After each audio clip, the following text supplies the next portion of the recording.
the first thing we do is just write out the quote in your normal handwriting. We're not going to worry about it at the moment. This is like, there's quite a few steps before we actually get into actually designing the letters. The layout comes first. So the first thing we want to do is write out, just in caps, the phrase we're going to be doing. And so the first thing that I do is draw boxes around my letters or around the words. So it gives me an idea in my head how, what shapes I'm working with, because it's easier for your brain to work out those shapes rather than the words first. Mm-hmm. So that's the first stage I do. So I've got these squares, these rectangles in mind. And then the second thing I do is work out what are primary, what are secondary, and what are filler words. So in the case of this, the filler word will just be the. Other filler words are like and is and the and to and stuff like that. So things that just go in between. They're not really have much prominence. So so the is going to go in the filler word, and then for like secondary word, I'm probably going to do design cuts, because obviously it's about the community. That's the focus. So design cuts will go here, and then community and rocks goes in the primary. So we just know to give those a little bit more prominence than the secondary. They're both important, but one, when you're doing it, you just have to think what's going to be the main thing that you want people to focus on first, and they're just flicking through it. Yep. So once we've done that, it's quite an easy stage. It doesn't take much. It's just sort of going through the motions. That happens on all of the stuff I do when I'm doing a lettering layout. And then I come to doing, laying out roughly how I want my layout to look. So the first thing I'll do a quick example over here, is I draw just a line down my page. That's my center line that I can sort of hang my rectangles off. And then I think, okay, my first word is the. It's not very big. I know the shape of it, and I'm going to keep that small at the top. Then I have design cuts, which is a slightly bigger rectangle, and both those words are sort of similar in importance. So they're both, even though they're different shapes, they've both got the same sort of weight. And then we've got community.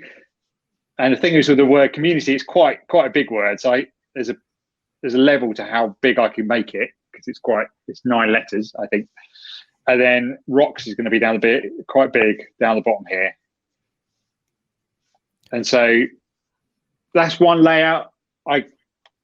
I could change my mind, on this one here, I've done it. So I've broken up design cuts into 2 rectangles. The thing is, you just want to keep that sort of symmetry. But I don't feel that sort of works as well as having it stacked. So, but majority, you're just sort of like looking like here, we sort of have you've got sort of like a diamond shape.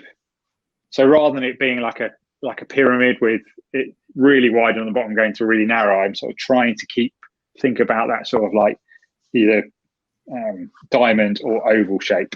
Mm-hmm. So next, I go on to sort of tweaking those shapes. And this is where I have Grid Builder in mind, because I've gone through looking at the brushes, and I know which ones I've got available. So I know I can just quickly sketch out, like, I know I have this one that sort of curves around. So I'm going to put that in there, and having one which is sort of, I think it's called widescreen there. I can't remember the exact names, but I know the shapes, and that comes in really handy because I can start to give the piece a bit more pop, if you're going to, a bit more, rather than just being static on top of each other. These sort of bit more interaction with each letter. And I think, maybe I can give that a curve on it as well. And then I start going through, trying out some different ones. So like in the bow tie going on there on the left one. Oh yeah, the bow tie, like that one. I have quite a lot of grids that are like my favorites I use all the time. Uh-huh. So I'm trying a different one where it's curved the other way rather than curve on top. So it's just really, you're just starting rough. That's all you're doing, rough and small, just going through as many layouts as you can. And once you're happy with that, or once I'm happy with it, I then I've done another one here, just still tweaking. And then I roughly fill in those spaces with the letters I've got. So, I'm not giving my letters. I might give them a bit of weight here, but my majority of them are just a skeleton of the letters to see how they fit in, where the community is too squashed in or it's fine like that.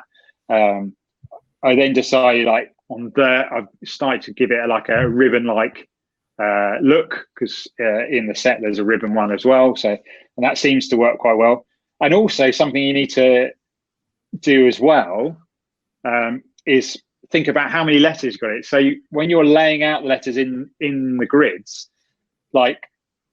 write out the words. I've got design and count the letters. I've got 1, 2, 3, 4, 6. So you put 6 there, know where the middle of those letters are, and then you can know that I'm going to do, DES that side, IGN the other side. Same with community, it's 9. So I know that the middle is going to, because it's an odd number, but then I've got 2 M's, which are quite wide. I know that I'm going to do COM on one side and then UNITY on the other side. So that just helps you to lay it out quickly. What we're doing is just quickly going through these motions to try and get stuff down to see how it's working. We don't want to spend too much time on it in case it's not working. We don't want to go all the way down that road.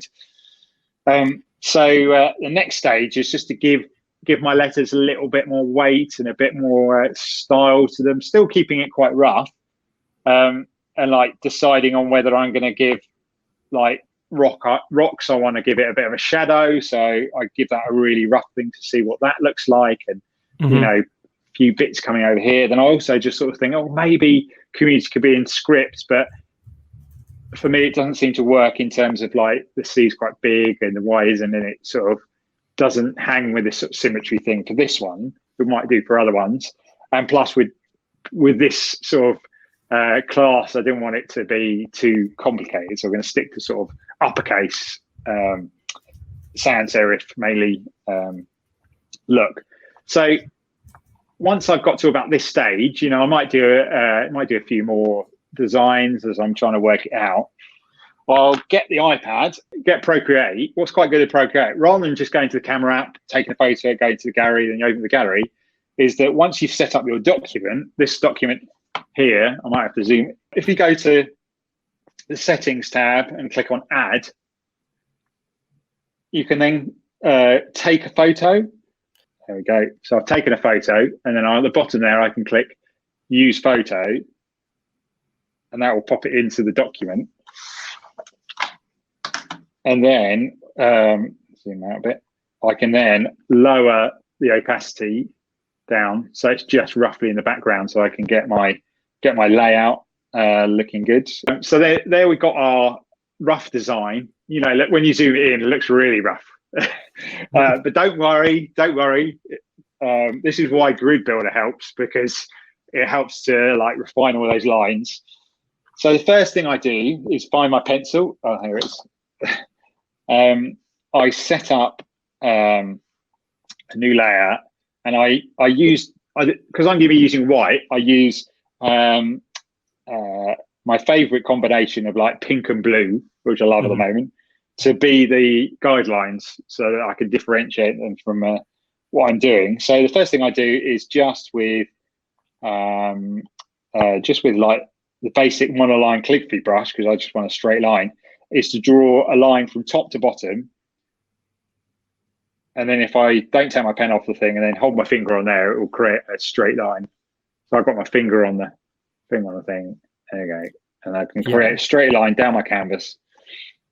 And that's where I'm going to hang all my grids off, because they've got a center line in every grid on Grid Builder.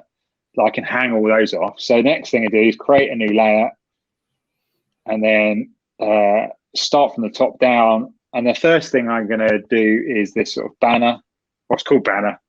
And that's going to be at the top here. So tap that on there. Actually, bring down the size a bit. And that's going to go up there at the top. Next, I create another layer, because I'm now going to do the design. For that, I'm going to use one called Bridge. So I'll place that, and then just get my click on the transform tool, which is that arrow at the top, and then I position that because it's got these guides in the center, little marks. I know where to position it, keep it central. And actually, if you find you want to extend the top of a grid, obviously we made them to a set size, but if you want, like my design goes a bit taller than that, you can click and lay that one down, create a new layer, add a block, and that can just extend that grid up a bit. So don't be defined by just the ones we, given you can combine one or two together and make them a bit bigger. Mm-hmm. So that's where my design goes. And then, so hide the sketch. So I'm just left with, because I always have my book next to me. So I'm sort of checking what I'm doing. And then what I do next is I'm going to bring in a bit of a letter builder, which is my other product we've got.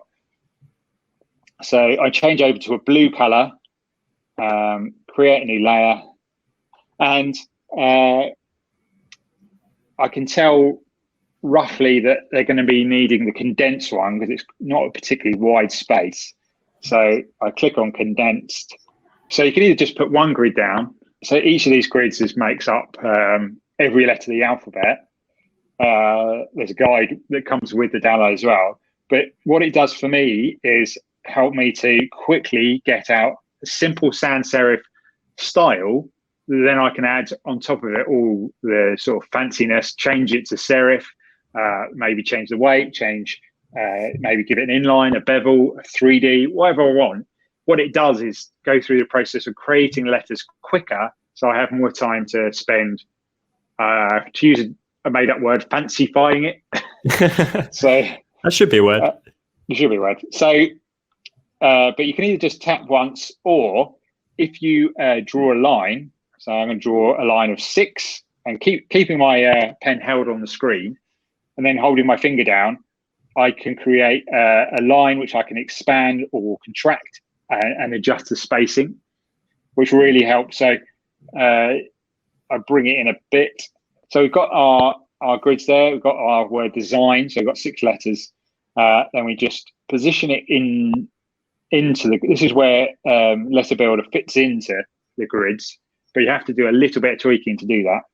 I wish it could be automatic because that would save even more time, but maybe next product. Yeah. So I roughly get it to the size I need it to, like in terms of a rectangle. And then going to the bottom, I click warp and then advanced mesh, which are these two ones here. So the far right tab and then the far left option at the bottom. And that gives me lots of points. It gives me 16 points. And then I can just tweak those to fit it to that curve there.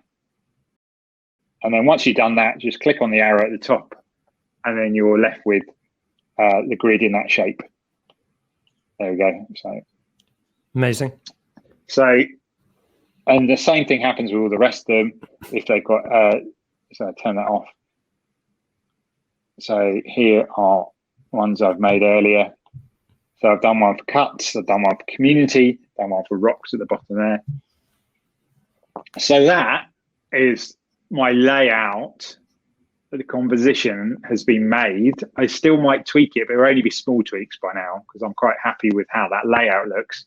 Now I can focus all my attention on how the letters look. So what I do first is create a new layer, get a white color. Today I'm going to be using my chalk dust brushes. So gives you, they're all from sourced from genuine chalk that I made in my studio. Love this I pack as well. I use one called Sketchy, which is just what I use to get the rough letters down. So I would flatten this image of the layout because I'm happy with how everything is. And then I can reduce that opacity. So it's just in the background. And the same with the letter builders, flatten. And then I just reduce the opacity. So I can see it, but it's hidden a little bit, so it's easier for me to go over it. A rough layout, a bit like this one in my. I'm trying to redraw this one down here on the screen. So another quick tip. So I do this. This is all on one layer, but I can alter it as well if I need to. So with the selection tool, the S at the top, is just bring them all in a bit. Actually, I might move some of these letters just nearer to it. Yeah. Here's another one I made earlier. So that's me just going through that same process. You know, with everything else, I've roughly put it in the right position. And so once I've done that, I can now, once I'm happy with the spacing,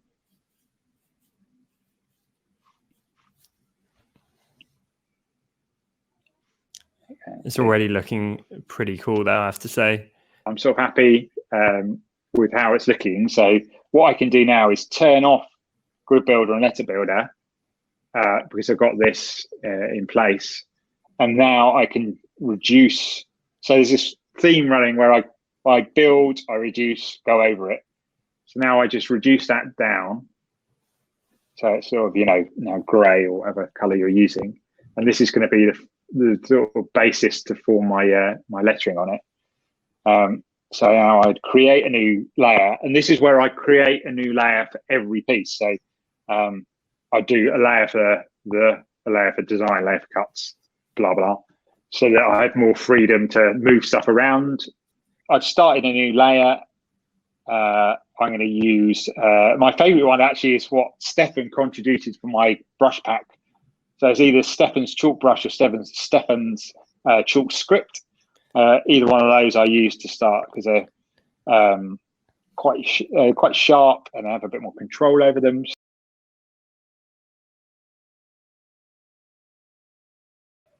You know, the outline, rough thing, and then maybe you put onto that, you know, you put on that a shirt, and the shirt can be, you know, maybe you want some serifs, you know, at the top, and then some shoes, so they could be the serifs at the bottom, or you might want a tie, so you put, you know, a line down your letter. You know, it's just adding elements to it to sort of bring it up. So. But for this one, I'm going to go for like a gradient going up. So I've got this one called Stipple Shader, and I'm going to just sort of start off heavy, and then it sort of fades off. Nice. I'm going to make it 3D. So what I'm going to do is duplicate that layer, and then I'm going to reduce it either side and bring it down to the depth I want it, and then reduce the opacity of that right down. So I just got a line to where I can work to. Create a new layer. So this is why, you know, creating layers, having many layers is a great thing to do. And then what I'm going to do is actually I'm going to use the eraser as a brush, because it gives a good, I can get some good sort of shading going on here. So what I'm going to do is just fill out the bottom of these letters. Here's the one I did earlier of amazing of there, and then I would build it up and have, you know, I've gone to design. I've done a similar thing to what I've done with rocks, but the type treatment is just quite simple in terms of that, so it doesn't detract. And then cuts, I've just filled those in, add little arrows there, and then added a sort of simple shadow to it. It just gives this stuff a bit more depth. And then, you know, community I've just kept quite simple. So I just, you know, filled in those. I just traced over the letters I'd already done roughly, and then just started to use the eraser just to smarten them up a bit to make sure they're all looking consistent.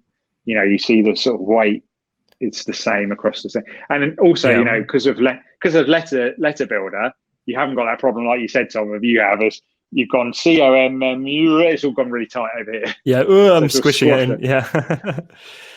Ian, with cleaning up the letters and making them more refined, do you zoom in normally? Do you zoom in quite close to arrays and that kind of thing?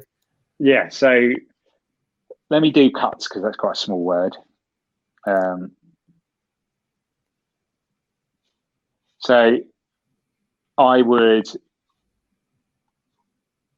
I start drawing, I go around the outline.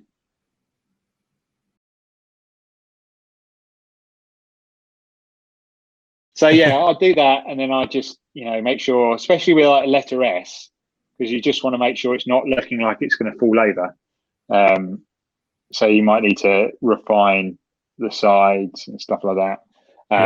The teeth looking a bit fat, so let's give it. But the fact is, you've done that in like a minute or two, so obviously you can so that go and really refine for much longer. So it's just looking and saying, okay, is that area there in the C matching the U?